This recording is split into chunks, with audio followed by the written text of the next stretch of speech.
दोस्तों, क्या आप कभी जंगली सुअर को देखे हैं? वही जंगली सुअर, वही जंगली पिग जिसके बड़े बड़े दांत होते हैं। दोस्तों, जिसके बड़े बड़े दांत होते हैं वो जंगली सुअर होते हैं। दोस्तों, उसी जंगली सुअर के साथ एक लड़की संबंध बनाती है। दोस्तों, ये कहानी सुन करके आप चिंता में पड़ जाओगे। आपके यकीन को झकझोर के रख देगा ये कहानी। मैंने कभी सोचा नहीं था कि ऐसा भी कहानी मुझे बनानी पड़ेगी, आप लोगों के साथ शेयर करनी पड़ेगी। दोस्तों, एक जंगली सुअर के साथ एक लड़की जो कि 20 वर्ष की होती है, वो दोस्तों उसके साथ संबंध बनाती है। दोस्तों, आपको यकीन नहीं आएगा लेकिन यकीन करना पड़ेगा। जी हाँ दोस्तों, एक जंगली सुअर के साथ एक लड़की जो कि 20 वर्ष की होती है, वो उसके साथ लगातार संबंध बनाती है। दोस्तों, एक रात वो इतना ज़्यादा संबंध बना लेती है कि अगली सुबह वो बेहोश अवस्था में मिलती है उसी जंगल में जिस जंगल में वो उस सुअर के साथ संबंध बनाया करती थी। दोस्तों, आप सोच करके हैरान हो जाओगे। दोस्तों, मैं आपसे एक सवाल पूछना चाहता हूँ, क्या कोई लड़की एक जंगली सुअर के साथ संबंध बना सकती है? अब आप बोलोगे नहीं, लेकिन दोस्तों ये बिल्कुल गलत है। दोस्तों, एक लड़की होती है जिसका घर जंगल में ही होता है, उसके माता पिता उसके सारे परिवार जंगल में ही होते हैं। दोस्तों, वो लड़की जंगल में लकड़ियां चुनने जाती है और जब लकड़ियां चुनना हो जाता था तो दोस्तों उस लड़की को एक सुअर से, एक जंगली सुअर से प्यार हो जाता है और वो उसके साथ ही संबंध बनाना स्टार्ट कर देती है। दोस्तों, वो लड़की उसके साथ इतना ज्यादा संबंध बनाती है कि उसके अगले दिन वो उसी जंगल में बेहोश मिलती है उसके माता पिता को। जब उसके माता पिता उसे खोजने निकलते हैं तो देखते हैं कि मेरी बेटी जंगल में बेहोश पड़ी हुई है। दोस्तों, ये कहानी आपके यकीन को झकझोर के रख देगा, आपको चिंता में डाल सकता है। आप चिंता में पड़ जाओगे कि आखिर ऐसा हो कैसे गया। लेकिन दोस्तों, ये कलयुग है, यहाँ पे कभी भी कुछ भी हो सकता है। दोस्तों, कहानी थोड़ी सी लंबी होगी। चलिए मैं आपको इस कहानी के तह तक शुरू से लेकर के लास्ट तक चलता हूँ। लेकिन दोस्तों, वीडियो में आगे बढ़ने से पहले मेरा एक छोटा सा रिक्वेस्ट आपसे यही रहेगा कि दोस्तों वीडियो को लाइक करके चैनल को सब्सक्राइब जरूर से कर देना। दोस्तों, इस चैनल पे मैं जल्दी ही 6,000 सब्सक्राइबर कंप्लीट करने वाला हूँ। दोस्तों, आप लोगों की मदद से, आप लोगों की प्यार की मदद से 600 सब्सक्राइबर मेरे कंप्लीट हो गए हैं। अगर दोस्तों आप लोग चाहोगे तो मेरे 1000 सब्सक्राइबर बहुत ही जल्द हो जाएंगे। तो दोस्तों, आप मुझे सपोर्ट करिएगा। तो चलिए कहानी की ओर बढ़ा जाए। मैं कहानी आपको शुरू से लेकर लास्ट तक समझाने की कोशिश करता हूँ। दोस्तों, ये कहानी सुनाने में मुझे भी बहुत अजीब लग रही है, थोड़ी सी हंसी भी आ रही है कि क्या ऐसा हो सकता है। लेकिन जी हाँ दोस्तों, ऐसा हो सकता है। ये कहानी एक जंगली सुअर और एक लड़की की है। दोस्तों, चलिए मैं आपको बताता हूँ, कहानी के तह तक लेके चलता हूँ। दोस्तों, ये कहानी है मध्य प्रदेश से सटे एक छोटे से गांव की। दोस्तों, वो गांव इतना छोटा था कि 2 से 4 घर ही उस गांव में होते हैं। और दोस्तों, वो गांव मध्य प्रदेश के जंगलों में सटा हुआ ही होता है। वो जंगलों से घिरा हुआ गांव होता है। वहां पे ना ही पानी का ज्यादा व्यवस्था होता है, ना ही कोई राशन पानी का जुगाड़ हो पाता है। वहां के लोग 50 किलोमीटर दूर चल के जाया करते थे राशन लाने के लिए, और जो भी अपने खाद्य सामग्री होती थी वो 50 किलोमीटर दूर पे ही मिलती थी। तो दोस्तों, उस गांव में किसी भी चीज का व्यवस्था नहीं था और जंगल में एक बड़ी सी तालाब थी। उसी तालाब से वो लोग पानी पिया करते थे। वही तालाब के कारण वो छोटा सा गांव बसा हुआ था, क्योंकि उस तालाब से पानी का व्यवस्था हो जाया करता था। दोस्तों, उसी छोटे से गांव में एक परिवार होता है। एक उस परिवार के जो मुखिया होते हैं, जो सदस्य होते हैं, दोस्तों उनका नाम रवि शंकर होता है, जो कि उस घर के मुखिया होते हैं। और उनकी जो पत्नी होती है, उनकी पत्नी का चिंता देवी नाम होता है। और दोस्तों, रवि शंकर की एक 20 साल की लड़की होती है। दोस्तों, उस लड़की का नाम होता है प्रेमशिला, जो कि 20 वर्ष की होती है। दोस्तों, 20 वर्षीय प्रेमशिला अपने माँ की काम में ज्यादा मदद किया करती थी, हाथ बढ़ाया करती थी। दोस्तों, वो जंगलों से लकड़ियां इकट्ठा करके अपने घर लेके आती थी ताकि उस लकड़ी से घर का चूल्हा जल सके। तो दोस्तों, हमेशा जंगलों में लकड़ियां लेने प्रेमशिला ही जाया करती थी और अपनी माँ की काफी मदद किया करती थी वो। और दोस्तों, वहाँ पे शिक्षा की कोई नामो निशान नहीं था और ना ही कोई वहाँ पे आंगनबाड़ी था, ना ही कोई छोटा मोटा भी स्कूल था ताकि वहाँ पे लड़कियां या लड़के शिक्षा ले सके, शिक्षा ग्रहण कर सके। और दोस्तों, प्रेमशिला के जो पिता थे वो छोटा मोटा किसानी किया करते थे ताकि कुछ सब्जियां उगा सके और कुछ अनाज उगा सके। दोस्तों, जो प्रेमशिला के पिता थे वो जंगलों में अक्सर जंगली सुअरों का शिकार किया करते थे ताकि वो उसे खा सके।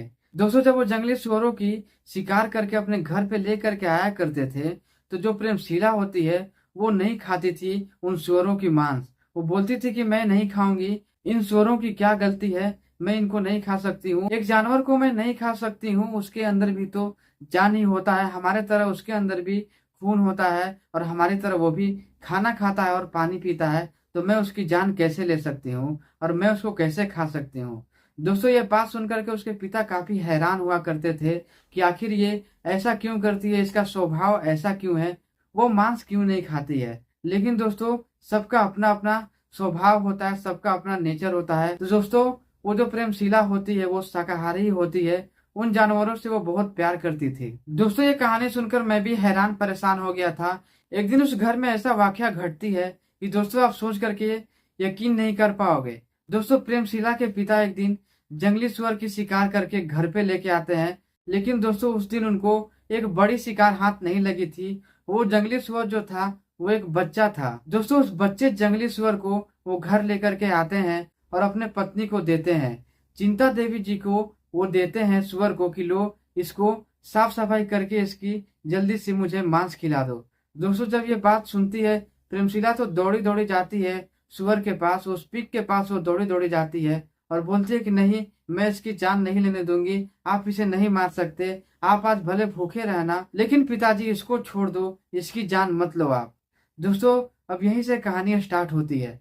दोस्तों अब होता यह है कि उसके पिता मान जाते हैं, काफी जिद करती है, रोने लगती है प्रेमशिला। तो बोलती है ठीक है ईश्वर को तुम रख सकती हो, मैं इसकी जान नहीं लूंगा, लेकिन आज घर में खाऊंगा क्या।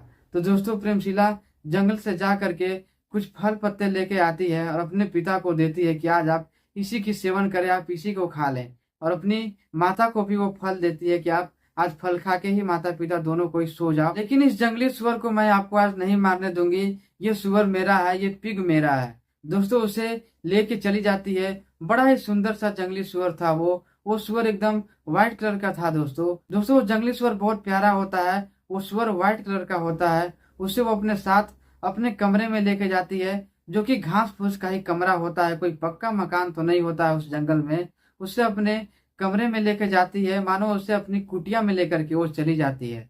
और दोस्तों कुटिया में ले जा करके उसको बहुत प्यार से नहलाती है, सहलाती है और उसकी देखभाल अच्छी तरीके से वो रात भर करती है और उससे काफी बातें करने की कोशिश करती है। वो दोस्तों सुअर से बोलती है बताओ तुम्हारे माता पिता तुमसे कैसे बिछड़ गए और तुम जंगल में कैसे बिछड़ गए और मेरे पिता तुम्हें कैसे देख लिए, आज तो मैं नहीं रहती तो मेरे पिता तुम्हें मार ही डालते और तुम्हें अभी तक तो खा भी जाते वो। दोस्तों लेकिन वो तो एक जंगली जानवर था, वो कैसे जवाब देता प्रेमशिला को। दोस्तों फिर रात होती, प्रेमशिला उस पिग को अपने सीने से लगा करके सो जाती है। उस सुअर को दोस्तों वो गले से लगा करके सो जाती है, उसके साथ पूरी रात वो सोती है। फिर दोस्तों धीरे धीरे उसके साथ वो काफी करीब हो जाती है, उसके साथ दोस्ती कर लेती है। दोस्तों वो पिग भी उसके साथ दोस्ती कर लेता है। दोस्तों जब प्रेमशिला जंगल में जाती थी लकड़ियां लाने के लिए, तो जंगली सुअर भी उसके साथ ही जाता था। उसके हर एक पल वो साथ में रहता था, उसको छोड़ता ही नहीं था। दोस्तों एक दिन वो सुअर उसके साथ इतना काफी घुल मिल जाता है कि वो जंगल में उसके साथ संबंध बनाने की कोशिश करता है। हालांकि प्रेमशिला ही पहले संबंध बनाना स्टार्ट करती है उस जंगली सुअर के साथ। दोस्तों जब वो जंगल में काफी लकड़ियां तोड़ते तोड़ते थक जाती है, तो दोस्तों वो बैठकर उस जंगली सुअर के साथ बातें करने लगती है, काफी देर तक बातें करने लगती है और दोस्तों उसे सहलाने लगती है। दोस्तों जब उसे सहलाने लगती है तो दोस्तों उसके साथ वो गंदी हरकतें करने लगती है। फिर वो पिग भी उसके साथ गंदी काम करना स्टार्ट करता है। दोस्तों पहला दिन प्रेमशिला को बहुत अच्छा लगता है। दोस्तों फिर ये आदत में बदल जाती है और दोस्तों उसके साथ वो हर एक रात हर एक दिन संबंध बनाया करती थी। दोस्तों एक दिन प्रेमशिला के पिता रवि शंकर ये सोचते हैं कि इस सुअर में आखिर प्रेमशिला क्या देख ली कि हमेशा इस सुअर के साथ ही रहती है। दोस्तों वो बोलती है कि बेटी इतनी लगाव ठीक नहीं है जंगली जानवर से। दोस्तों प्रेमशिला बोलती है पिताजी ये कोई जंगली जानवर नहीं है, ये मेरा एक साथी है, हमदर्द है, मैं इसके साथ ही रहती हूँ, मैं इसके साथ ही रहना चाहती हूँ। दोस्तों पिता को भी कोई इनकार नहीं होता है, पिताजी भी खुश होते हैं, बोलते हैं ठीक है तुम इसके साथ ही रहना। दोस्तों फिर बहुत गहरी मित्रता हो जाती है जंगली सुअर और प्रेमशिला के बीच में। दोस्तों जब वो रात में खाना खाती तो बिना अपने पिग को खाना खिलाए वो नहीं खाती थी, वो दोनों साथ में ही खाना खाया करते थे। दोस्तों रात में जब वो दोनों संबंध बनाया करते थे तो एक दिन उसके पिता को ये शक होता है कि आखिर प्रेमशिला इसके साथ रात में क्यों सोती है। दोस्तों उसके पिता कमरे में जाते हैं, उस कुटिया की ओर जाते हैं और देखने की कोशिश करते हैं। दोस्तों वो झांकने की कोशिश करते हैं। दोस्तों जब वो कुटिया के अंदर झांकते हैं तो देखते हैं कि प्रेमशिला उसके साथ संबंध बनाए जा रही है। दोस्तों उस रात तो वो अपने प्रेमशिला बेटी को कुछ नहीं बोल पाते हैं। दोस्तों प्रेमशिला का जो पिता होते हैं उनके शर्म से सर ही नहीं उठ पाते हैं कि वो अपनी बेटी को कुछ बोल पाते हैं। दोस्तों फिर जब सुबह होती तो उसके पिता बोलते हैं कि प्रेमशिला ये तुम जो भी कर रही हो ठीक नहीं कर रही हो, तुम्हारी उम्र इतना ज़्यादा हो गया है, मैं तुम्हारा शादी अब करवाना चाहता हूँ। दोस्तों वो बोलते हैं कि मैं किसी के साथ शादी नहीं करूँगी और मैं जो कर रही हूँ ठीक कर रही हूँ। मैं एक जंगली जानवर के साथ ही रहना चाहती हूँ, मैं इसके साथ ही रहूँगी। अगर आपको ऐतराज़ हो तो मैं आपकी घर छोड़ दूँगी और मैं भी जंगलों में चली जाऊँगी और मैं अपना खुद का देख लूँगी, आप चिंता मत करो। मुझे इस जानवर के साथ ही रहने दो, मुझे इसके साथ ही छोड़ दो। दोस्तों काफ़ी जिद करने लगती है, तो दोस्तों उसके पिता भी बाद में मान जाते हैं। उसकी जिद पे उसके पिता कुछ नहीं बोल पाते हैं। लेकिन दोस्तों उसके पिता को थोड़ी-सी तो आवाज़ उठानी चाहिए थी, अपनी बेटी को समझानी चाहिए थी कि वो एक जंगली जानवर है, वो तुम्हारे साथ ज़िंदगी भर कैसे रह सकता है। लेकिन दोस्तों वो उसे समझाने में असमर्थ हो जाते हैं और ना ही उनकी माता कुछ उसे समझा पाती है। दोस्तों फिर ये कहानी धीरे-धीरे आगे बढ़ती है, सिलसिला आगे बढ़ती चली जाती है। दोस्तों एक बार संबंध बनाने में इतना चूर हो जाती है प्रेमशीला कि दोस्तों उसके साथ रात में ही वो जंगल की ओर निकल पड़ती है।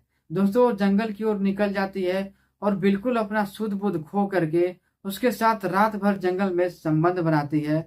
दोस्तों वो सुअर भी उसके साथ रात में संबंध बनाते रहता है। दोस्तों प्रेमशीला थक जाती है उसके साथ संबंध बनाते बनाते, फिर भी उसका मन नहीं भरता। वो उसके साथ फिर भी ट्राई करती गंदा काम करने का।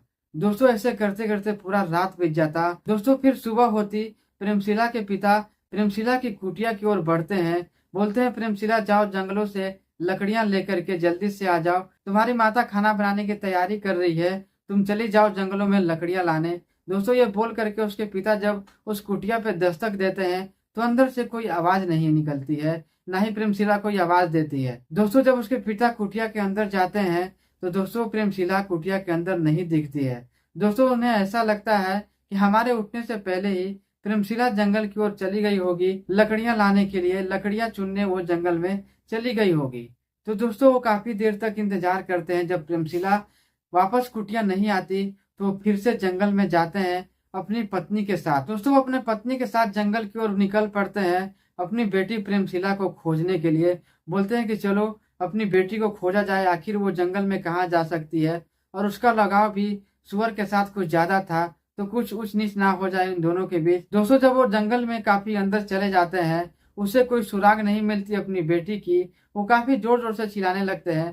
तो दोस्तों वहीं पे एक गड्ढा टाइप का जंगल में बना हुआ था और चारों तरफ से उस गड्ढे पे झाड़ियां जमी हुई थी। उसे गड्ढे के अंदर जब वो प्रेमशीला मिलती है तो दोस्तों वो चौंक जाते हैं। वो बिल्कुल ही बेहोश अवस्था में पड़ी हुई थी और जो उसका जंगली सुअर था, जो उसका जंगली पिग था, वो भी जस्ट उसके बगल में ही सोया हुआ रहता है। दोस्तों वो जंगली सुअर को भी उठाते हैं और अपनी बेटी के ऊपर भी पानी छिड़कने की कोशिश करते हैं।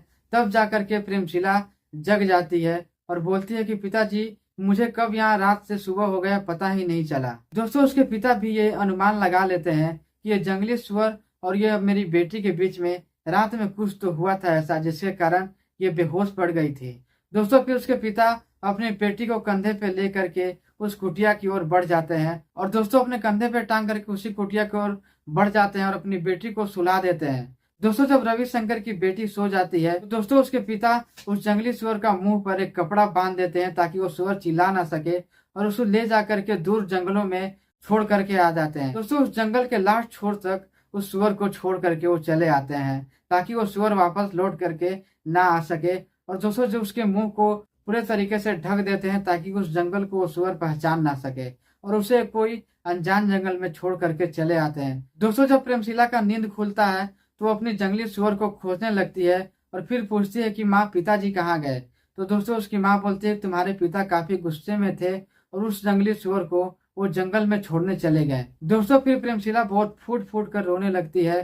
फिर उसके पिता जब घर आते हैं दोस्तों अपने पिता से बोलने लगती है कि आखिर आप उस जंगली सुअर के साथ ऐसा क्यों कर सकते हैं, आप ऐसा क्यों कर दिए, आपकी उस जंगली सुअर के साथ कौन सी दुश्मनी थी कि आप उसे जंगलों में छोड़ करके चले आए। दोस्तों वो बोलते हैं कि तुम्हें जंगली सुअर चाहिए या फिर हम दोनों, या फिर तुम्हें अपने माता पिता चाहिए। दोस्तों प्रेमशीला काफी सोच में डूब जाती है और फिर वो धीरे धीरे उस सुअर को भूल जाती है और वो जंगली सुअर और अपने माता पिता के बीच अपने माता पिता को ही चुनती है और धीरे धीरे वो जंगली सुअर को वो भूल जाती है। दोस्तों इस कहानी में प्रेमशीला की गलती थी या फिर उसके पिता रविशंकर की गलती थी, अपनी राय कमेंट में हमें जरूर शेयर करिएगा और दोस्तों वीडियो को एक लाइक करके चैनल को सब्सक्राइब जरूर से कर दीजिएगा, ताकि हमारा हौसला यूं ही बढ़ता रहे और मैं आपके लिए ऐसी कहानियां और ऐसी स्टोरियां लेकर आता रहूं, ताकि आप सेफ रहें और सतर्क रह सकें। तो दोस्तों मिलता हूं किसी ऐसी स्टोरी के साथ।